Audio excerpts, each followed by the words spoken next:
Hi, everyone, and welcome to the Photographic Memory Podcast. I'm excited to welcome to the program Dr. Shannon Panzo. Dr. Shannon, how are you? Oh, doing great. How about yourself?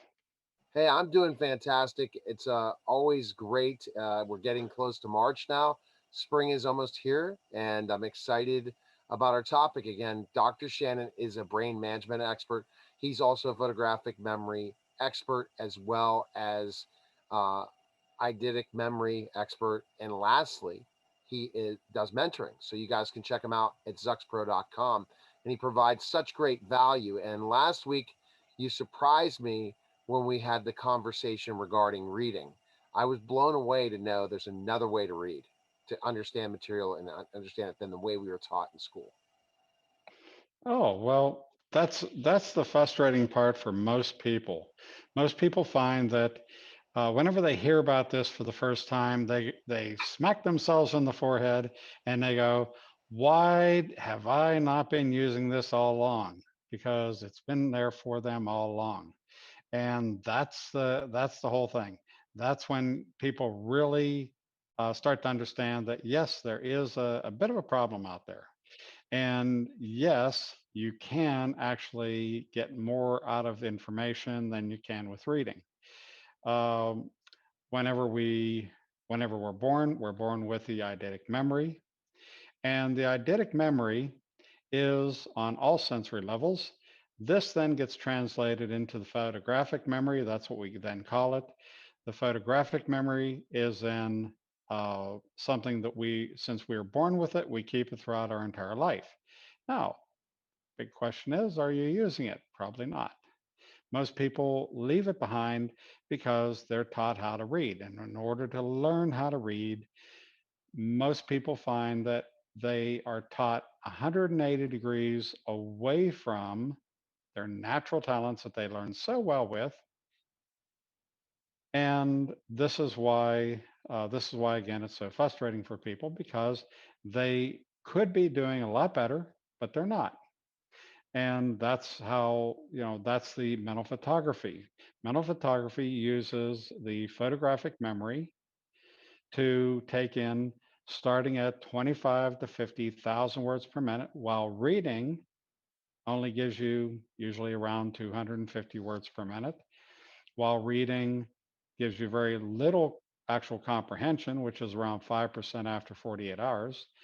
The mental photography, because it uses the photographic memory, this is a different brain function because it uses this different brain function, which bypasses your short term memory. You end up having so much more of the information, 100% retention of the information for life. Then we just have to teach you how to recall the information. Now, Neil, since you are a teacher, how long have you been a teacher? Well, I guess I'm a teacher for 20 plus years. I taught 9 years, but now I continue to be a teacher since I've left the classroom. So about 20 plus years. Okay.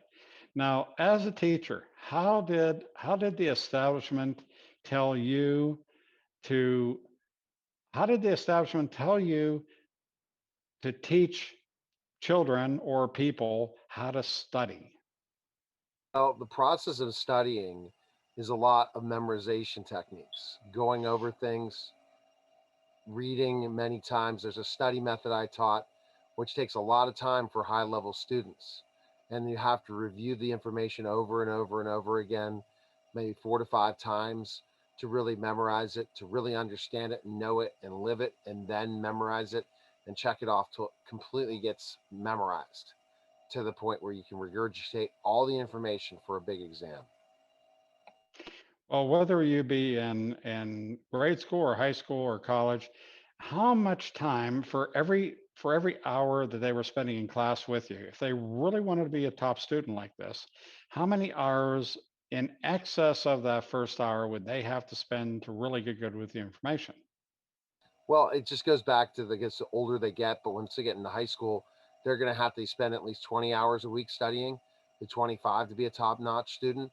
And when they get to college, it's a 40 to 45 hour a week job just to study to be successful. Not, and that's counting outside of the classroom after you're in the classroom for X amount of hours. Right. Now, let's divert from that topic just a little bit. Let's say you don't have that full scholarship and you don't have rich parents, and you're going to college and you have to work a job, and you have to do all this study in order to keep your grades up, and you're doing all this. Do you have time to actually have a social life? Your college years are your prime years to have fun. Are you going to have fun in college with that type of schedule? No. Do you want to have a life while you're in college? Yes. So tell us how. Right. So you have to give up something in order to have a life while you're in college. And usually the grades suffer. Suffer. Yes. Right. Now along comes speed reading, and that's better, but it's still based in reading, so we still have the same issues involved in that, and that is you really just don't get all the information, and you still, even though reading's speed reading is better than reading, and you can do it a lot quicker, you still are not retaining the information well. So you still have that downward trend of having, 5 to 10% afterwards. Okay, now essentially, this is what happens to my clients whenever they take on mental photography. Whenever you take on mental photography, you get a lot more of the information. You get a hundred a hundred times the speed of reading, maybe easily up to 200 times the speed of reading. We actually have people that go into the millions of words per minute when it comes to what they're able to do with mental photography. So you can take that information, it goes directly into your long term memory and it stays there for life. Well, does that sound a little bit more appealing to how Yes. you can get information? Yes. Definitely. What about, so we talked about that. What about taking tests now? How to study? You've said using the Zucks Pro method, we're going to learn how to study and have a life. What about taking tests? Okay, so test taking. Well, I guess I should ask you that question again. If I was one of your students, how would you tell me to take test? Well, I mean, after studying, you make basically you set up, you go through, use process of elimination, answer the questions you know first, and go back to the ones you don't know. Put your time and effort into memorizing everything to go into the test and understand it. Regurgitate the information and understand it, as we talked about in study skills. But then taking the test to make sure that you narrow it down to two answers. And if you're writing an essay, to make sure you wait to the last point to do the essay and have done about 25 practice essays before the test happens, and then you should be fine. Okay. And before all this, of course, most people will be cramming for test Correct. because All whenever you, nighters too. The all nighters as well. Yes. the all-nighters, the crammers, why? Because whenever you cram for a test, the idea is to front load your short-term memory, which is actually based in your hippocampus. It's to front load all the information that you can possibly stuff into this thing in a very short amount of time right before taking the test. Because if, for instance, if you're a reader, as soon as you read something, you have 50% of the information. Well, that's not bad. But 2 days later, you only have 5% of the information. Well, you can't pass a test on that.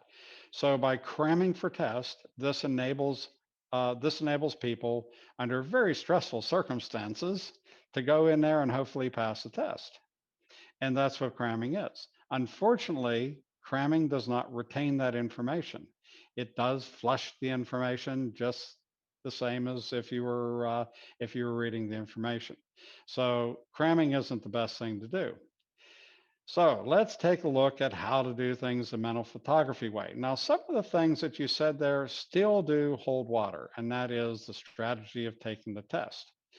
But if you are if you are studying using mental photography, now right away you shouldn't expect to have miracles happen overnight. We This is not a miracle driven course in this regard. Right. And it takes time to retrain your mind to be able to use the photographic memory fluently and do it well. So, whenever it comes to your study, what we would have you do is to give you a transition between your normal way of studying and studying the mental photography way. What you would do is you would mentally photograph all your information several times over, and then you set to study your normal way. Now, this will give you a transition, and eventually you will start to see the difference and you will start to feel you no longer need to spend nearly as much time actually doing conventional study, and you'll still have plenty of information and you'll start to gain more and more information, and you will start to do better on your test overall. But uh, what if what if the average person could decrease their, let's say they could take their study time and cut it in half? Oh boy, there would be rejoicing. What if you could take it and put it down into 10% of what you used to use for Wow. study time? Gee, party on. What if you only had to spend 10 minutes a week doing all your study for your entire course load and getting A's and B's? Wouldn't that be neat? We have people doing it Boom. and they do it very well. Wow. And this happens in such a way, and it happens quick enough where we often hear this coming back from our clients. My Exactly. teacher wants to know how I cheated on their test. They want to know how I cheated on their test because I'm now getting scores that are incredibly higher than what I used to get, and I'm so much better at doing it. So let me ask everyone this. If you're born with a photographic memory and you continue using that photographic memory in life, I've met a lot of people that do this. They're the straight A student. They breeze through everything. They never study. They just get it all and it's all there. And they don't even think they're using the photographic memory, but that's actually what they're doing. And they just breeze through life, la da da. Everybody's having fun. And they're using the photographic memory. That what happens is the what happens is the teacher automatically thinks that that's just a great student, right? Exactly. Okay. So that so whenever you have a poor student that suddenly raises their grade point average up to that of a good student, well, they have to be cheating. Well, it doesn't matter Exactly. whether you keep the photographic memory or whether you gain access to your photographic memory, it's still your natural brain function. It's still the same thing. Exactly. And you're just raising yourself up to what those other people are doing. And you're the one that gets to have fun now. Okay. Does that sound better? Yeah, that sounds better. Now let's look about what about people that are non-readers? What percent of people are non-readers? Well, actually, from your experience in school, what do you feel is a relative number of the percentage of non-readers coming out of high school? Half in certain school Half. districts to even So 75%. see, Well, affluent school districts only 30%, but that's still you're looking at the law of averages. okay, so 30 to 50%. 25% of the people are dyslexic. That's just a known number. Correct. And there's varying degrees. Some people that are dyslexic do learn how to read. It's usually stressful, but they do learn how to read. Some of those people that are dyslexic are so dyslexic they can't read. It's impossible under normal circumstances. They can't read. There's all different devices and such that they can employ. Some work, some don't. So there's another at least 5% to 25% of the people that get out of high school still don't know how to read. Have they been given the opportunity to read? Of course they have. Well, there's other things that come into play. There could be ADD, there could be uh, various various type of impediments along the way. There's many categories of things that are happening. Uh, so these are people that are simply lost in the cracks. They go through school, they're passed out of school, and they still can't read. And as you know, any type of educational based job or profession, what do you need to be able to do? Read. You need to be able to take in the information and actually use that information. Yeah, that's correct. Now we think of this as reading, but with mental photography allows you to take full pictures of the information. So you take a picture of the page, and you're teaching your brain to automatically disseminate all the information on the page. It's kind of like if you were to have an Adobe PDF. The Adobe PDF is coded. Right. Well, what you're doing is you're actually, even though you see the outcome of that PDF, behind that PDF, it's all encoded. Well, what is encoded is, in this case here, when it comes to our type of information, it's quantum information. It's on a quantum physics level. So we're dealing with frequency, we're dealing with energy. And this enables us to then take that, and our brain actually does assimilate that information at that level and gives us feedback. And that's how we get feedback from mental photography. Exactly.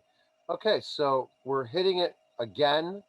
Unbelievable stuff now. So we don't need to study then if we can go through your course at zuckspro.com. Well, you start by studying, and then as you get better and better at this, your study time can dissipate quite rapidly. If you let's say you have your final exams coming up in 6 months, that gives you plenty of time to not only get good at this, but to really gain the confidence that you need to do well at your tests, and you will continue to do well throughout your life from that point, simply because you've already done it all. You've already taken it all on board. You've learned how to use the mental photography Exactly. properly. If you come in and you say, oh, in 30 days, I have my finals, well, your stress alone is going to kill you there. So, All right. So let's get real. right now, go to zuckspro.com, right? Go to zuckspro.com. ZucksPro.com. That's right. And once they go to zuckspro.com, they can try this out, correct? Right now.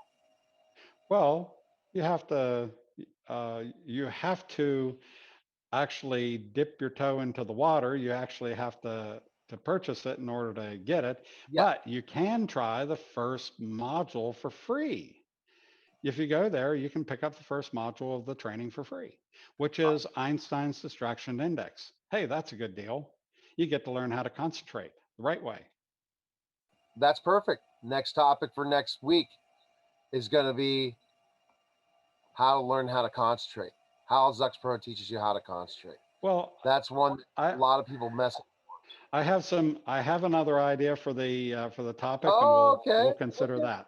Okay. So again, he already has it in his memory. He has it all blueprint ready to go, and I have to go look at my list while he already has it imprinted in his brain because of his photographic Well, memory. So remember that, I'll guys. give you a teaser. Okay. The teaser is technology interference. Okay. We have we have the world's greatest supercomputer sitting on our shoulders. Why aren't we using it?